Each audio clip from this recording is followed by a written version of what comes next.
Bonjour. Je voudrais vous parler d'un sujet assez épineux. Depuis ces quelques temps, on parle beaucoup d'environnement, de nettoyage. C'est une bonne chose, certes, le fait de vouloir nettoyer tout le territoire national. Ce que nous espérons de cette opération-là, ce n'est pas tant le nettoiement définitif de la ville, c'est surtout provoquer le déclic chez les citoyens. Parce qu'on a tendance à incriminer uniquement les services de l'État chargés du nettoiement. Je crois que là, on se trompe. Tout le monde est interpellé dans cette société, dans cette opération-là. Maintenant, qu'est-ce qu'il y a lieu de faire? Le constat étant fait, je crois qu'on doit tirer la sonnette d'alarme et la situation, elle est presque alarmante. Cette opération-là va nous permettre, dans un premier temps, d'abord de mettre un petit peu à niveau la ville de Tizi Ouzou en termes de nettoiement, d'hygiène et de propreté. Et ensuite, d'essayer, encore une fois, si on arrive à le réussir, essayer de provoquer en lui ce sentiment-là de civisme, ce sentiment-là d'implication qui veut qu'il soit concerné parce qu'il se passe dans son environnement le plus proche. Cette initiative prise par la radio locale, c'est pas pour faire la figuration, c'est parce qu'on y croit fermement. Et on est en train de se dire que si on arrive à créer le déclic chez le citoyen, si le citoyen arrive à nous accompagner, il ne le fait pas pour nous. Il ne le fait pas pour l'administration, il ne le fait pas pour la PC de Tizi Ouzou, pour un quelconque responsable. Il le fait pour ses enfants, il le fait pour lui-même, il le fait pour sa santé, il le fait pour préserver sa santé, pour être en forme et pour que son environnement soit le plus propre à même qu'il vive dans les meilleures conditions. Mais vu la manière dont ils sont en train de procéder, je me pose bien des questions. Bon, il s'agit en fait d'appeler la population à contribuer à aider les institutions déléguées à cette opération. Et donc tout Algérien soucieux du bien-être et de la propreté de son environnement peut venir et prêter main à cette opération-là. C'est bien le fait de voir des gens nettoyer, ou les services de net comme nettoyer les rues, les emplacements où s'amoncellent les ordures, de tout type d'ailleurs, les mettre dans un camion et puis par la suite les transporter vers une décharge publique. Moi, à mon sens, je pense que c'est une opération, mais une demi-opération, parce qu'il s'agit là réellement de déplacer un problème, que l'on enlève les détritus des rues et des endroits publics, certes, mais qu'on les mette aussi dans d'autres endroits beaucoup plus qui sont très proches de la nature ou bien dans les décharges publiques, est-ce que c'est réellement une solution?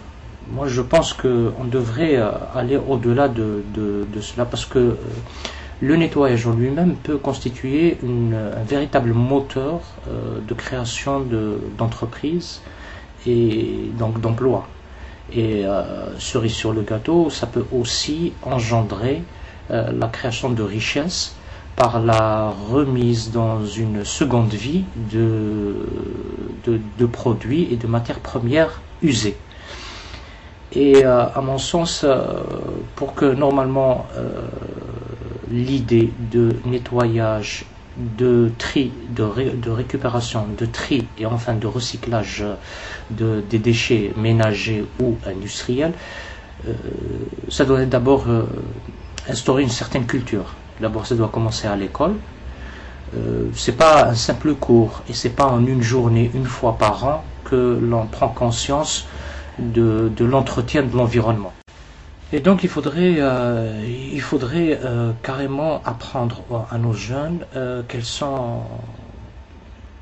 d'abord le nettoyage, vivre dans un endroit propre, et puis par la suite ce qu'est un détritus, quels sont les types de détritus, quelle utilisation on peut avoir avec dans une seconde vie. Et pourquoi pas faire des campagnes de nettoyage dans les écoles et en dehors des écoles. Mais je crois aussi que la première action à mettre en œuvre, c'est d'abord de diminuer le taux de déchets. Vous allez me dire, on va salir moins, oui. Mais aussi, il faut savoir que dans un tas d'ordures, 98% des détritus, ce sont des emballages, déjà. Et l'emballage généralement plastique. Et quand c'est alimentaire, de nos jours, on est en train de proscrire l'utilisation de plastique comme contenant pour les aliments dû au fait qu'ils contiennent un élément très nocif pour l'organisme et sur le cycle normal endocrinien de l'être humain et beaucoup plus chez les femmes. Je parle du bisphénol A. D'ailleurs, en Europe et un peu partout, on a interdit l'utilisation de ce produit-là sur, par exemple, les biberons en plastique. Mais il y a eu d'autres contre-études qui nient cette nocivité. Et bon, donc c'est comme pour le cas des OGM, il y a différentes écoles et différentes visions de la chose. Et ce débat-là a pour fond aussi le gain d'argent. Donc, pour revenir à nos détritus, il faudrait d'abord diminuer nos déchets.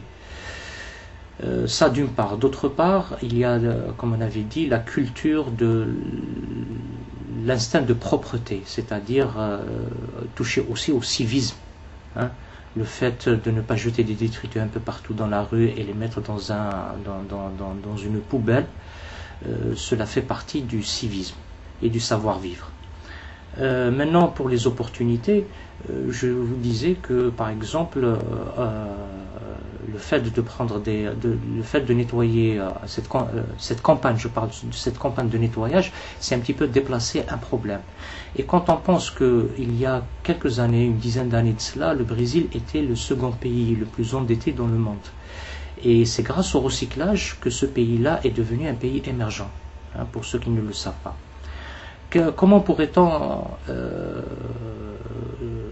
solutionner cette problématique? D'abord, le point faible de l'être humain, c'est toujours l'argent. Hein. Là où il y a l'argent, il y a les intérêts. Là où il y a les intérêts, il y a des problèmes. Et ces problèmes-là peuvent être maquillés de différentes manières pour peu que la personne continue à gagner de l'argent.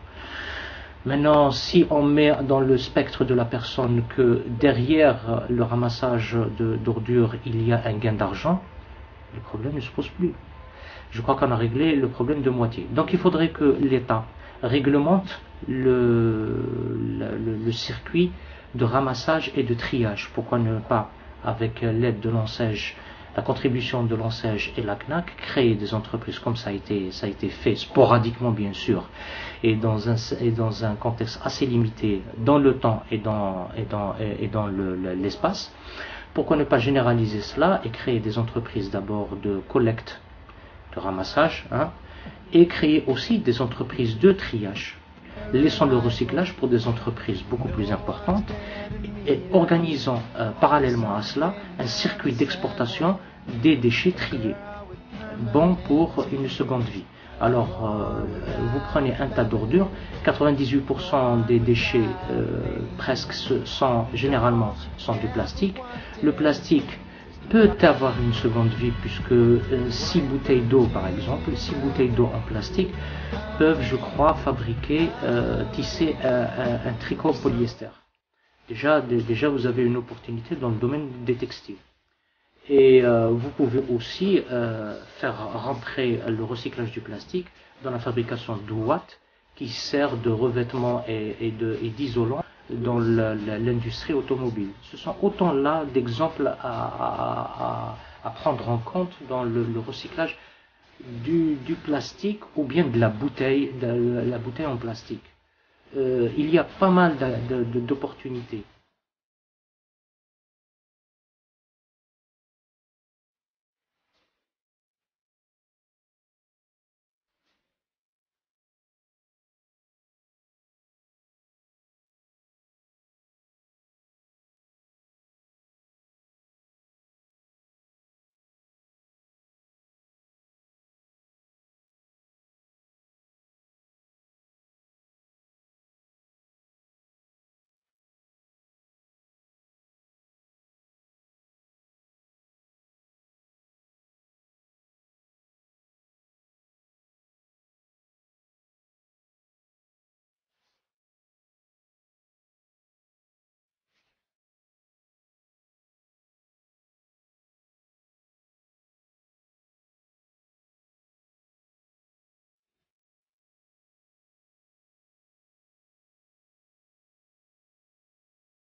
déchets issus de l'épluchage des légumes et des fruits, des déchets fruitiers, on peut très aisément créer tout un créneau de compostage.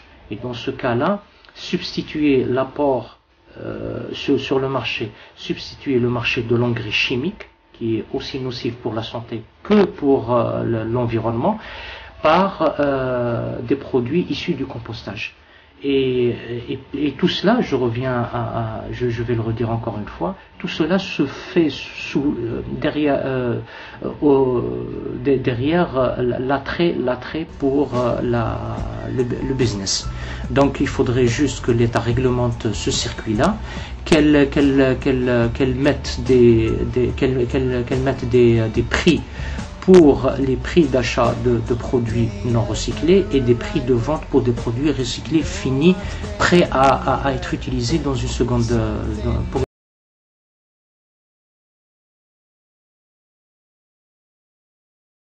cela, donc vous voyez, imaginez que pour les 3000 décharges sauvages, le problème essentiel de ces décharges-là est un problème de foncier. Il se situe beaucoup plus dans la région de Kabylie parce que c'est là où il y a la plus grande concentration de terrains privés. Donc les gens ne voudraient pas avoir à proximité de leurs habitations une décharge publique.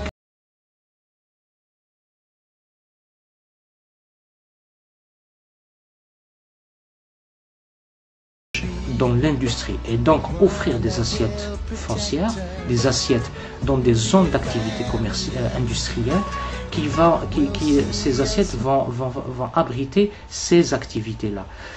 Pour 3000 décharges, moi j'ai fait à un certain moment une étude pour la wilaya de Ain Fla. Vous pouvez avoir par décharge à peu près, suivant son volume, entre 3 et 10 petites entreprises de ramassage et de triage. Ces entreprises-là vont être prises en charge par la tutelle qui gère le traitement des déchets, qui est le ministère de l'Environnement, en formant ces jeunes-là au triage et peut-être par la suite et dans un avenir proche, et pourquoi pas, pour le recyclage. Et de ce fait-là, nous pouvons d'ores et déjà dire qu'à ce moment-là, nous aurons créé tout un segment industriel à partir d'un produit qui est actuellement en train d'être jeté dans la nature. Je vous remercie.